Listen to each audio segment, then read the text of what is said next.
Hello friends, welcome to CS centre Delhi. हम discuss करने जा रहे हैं जो संविधान का अनुच्छेद हमारे न्यूज में रहता है उसके बारे में। ये हमने पहले शुरू किया था बट कुछ रीजन की वजह से नहीं कर पा रहे थे।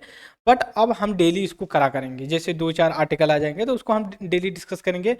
6 से 7 सेकंड मिनट का होगा ये लेक्चर हमारा, उससे हमें काफ़ी अच्छी नॉलेज मिलेगी।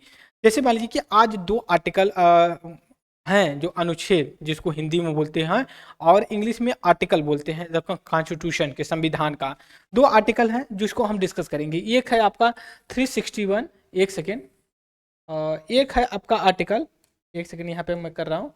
एक आर्टिकल है 361 और दूसरा आर्टिकल है 254। ऐसा नहीं है कि ये दोनों एक दूसरे के कंपटेटिव है, ये न्यूज में है, ठीक है।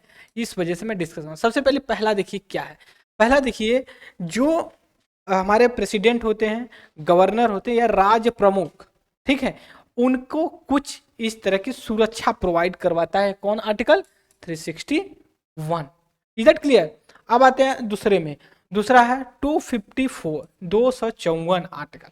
इसमें यह है कि अगर कोई सेम सब्जेक्ट हो उस पर केंद्र सरकार भी कानून बनाए और राज्य सरकार भी बनाए, और कॉन्फ्लिक्ट हो तो बताइए कौन सुपीरियर होगा इस चीज को लेकर के। अब देखिए यहाँ पे क्या है चीज है, देखिए इनकॉन्सिस्टेंसी और उसके बाद है प्रोटेक्शन। दो यहाँ पे डिस्कस। अब न्यूज में क्यों है इसको बताते हैं, ठीक है।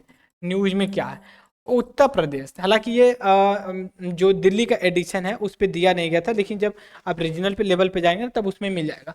यूपी के एक बदायूं, बदायूं जो कि एक जिला है, वहां के जो एसडीएम जुडिशरी, इन्होंने ये किया है कि जो गवर्नर को एक समन इशू कर दिया है, governor of the Uttar Pradesh शुरू कर दिया।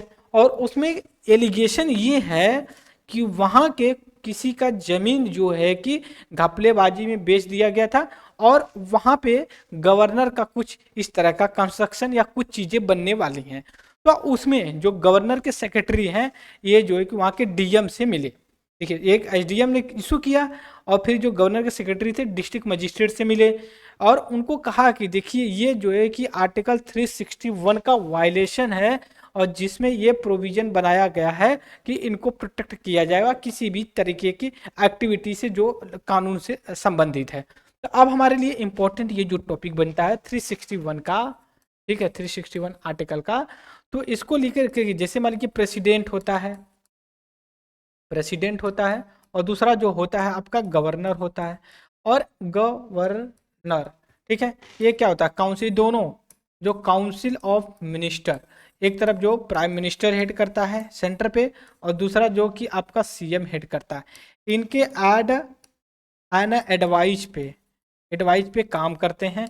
और इनके द्वारा किया गया कोई भी काम अनकॉन्स्टिट्यूशनल नहीं होगा। अनकॉन्स्टिट्यूशनल नहीं होगा, क्यों नहीं होगा? क्योंकि ये इनके एडवाइस पे चीफ मिनिस्टर और प्राइम मिनिस्टर की पे कर रहे हैं, और नहीं होगा और इसके रिस्पॉन्सिबल नहीं होंगे। सपोज करिए कि इनको 3 दिन हुआ, 2 दिन हुआ अपॉइंटमेंट हुए प्रेसिडेंट को या फिर गवर्नर को, और कोई वर्क कर देते हैं, बट इनके द्वारा किया गया कार्य, जब इनके ऊपर किया गया कार्य कोई इलीगल या अनकॉन्स्टिट्यूशनल नहीं हुआ, क्योंकि ये काउंसिल ऑफ मिनिस्टर के आधार पे किए। और दूसरी चीज, अगर इनको हटा दिया जाता मतलब कोई क्रिमिनल या कोई सिविल प्रोसीजर की वजह, तो इनके द्वारा किया गया 2 से 3 दिन का जो ये काम है इलीगल कॉन्स्टिट्यूशन नहीं होगा, वो काम कंटिन्यू चलेगा ही चलेगा। और इसी के कॉन्टेक्स्ट में ये भी आप देख सकते हैं यहाँ पे कि इनको जो किनको, ये प्रेसिडेंट एंड गवर्नर को कुछ लीगल प्रिविलेजेस मिली गई है। मतलब इनको जब ये ऑफिस में होते हैं, ठीक है, वर्किंग होते हैं, तो इन पे किसी भी तरह का सिविल या क्रिमिनल केस नहीं चलेगा। बट हाँ, सिविल केस को 14 दिन की नोटिस देने के बाद इनको किया जा सकता है, बट इसके दौरान इनको प्रोटेक्ट किया जाएगा किसी भी काम के। तो उसी पे लेकर के ये आर्टिकल 361 की बात करें। अब आते हैं जो हमारा ये दूसरा आर्टिकल है। दूसरा आर्टिकल क्या है? केंद्र सरकार और सेम सब्जेक्ट पे लॉ बना दे। तो अब हमारे लिए इंपॉर्टेंट ये है कि यहाँ पे जो हमने अभी बात किया है क्या है? आर्टिकल 351, 251, 254, ठीक है, 254 आर्टिकल की बात कर रहे हैं। अब इसमें क्या कह रहे हैं कि parliament and state legislative assembly law बना रही है सेम, जो है कि इसके लिए क्या होगा इसको लेकर। क्यों? क्योंकि अभी देखिए कुछ राज्य में चुनाव चल रहा है, जो न्यूज में है। क्यों न्यूज में है? भी चुनाव चल रहा है तो मणिपुर में, ठीक है, मणिपुर में अभी इंडियन नेशनल कांग्रेस के जो लीडर है राहुल राहुल गांधी, इन्होंने कहा कि अगर हमारी सरकार बनती है तो जो इसका फर्स्ट सेशन होगा उसी में जो है कि हम लैंड लैंड फॉरेस्ट फॉरेस्ट यहाँ के ट्राइबल्स लोगों के लिए एक अलग से लॉ पास करेंगे। जो गवर्नमेंट ऑफ इंडिया का एक लॉ है फॉरेस्ट कंजर्वेशन एक्ट, जो उसमें वायलेशन कर रही है उससे हम प्रोटेक्ट करके उनको बचाएंगे। ठीक है, अब इसी कॉन्टेक्स्ट में ये आर्टिकल आ जाता है 254 कि ये कैसे काम करेगा। तो इसमें जब कॉन्फ्लिक्ट हो जाता है दोनों पार्लियामेंट और स्टेट लेजिस्लेटिव के बीच में, तो ये प्रेसिडेंट के पास जाता है। हमेशा प्रेसिडेंट पार्लियामेंट का लॉ सुपीरियर होता है। अगर इन केस अगर कॉन्फ्लिक्ट होता है प्रेसिडेंट के पास आता है, प्रेसिडेंट जो कि डिसाइड करेगा किसका सुपीरियर कौन इन्फीरियर है।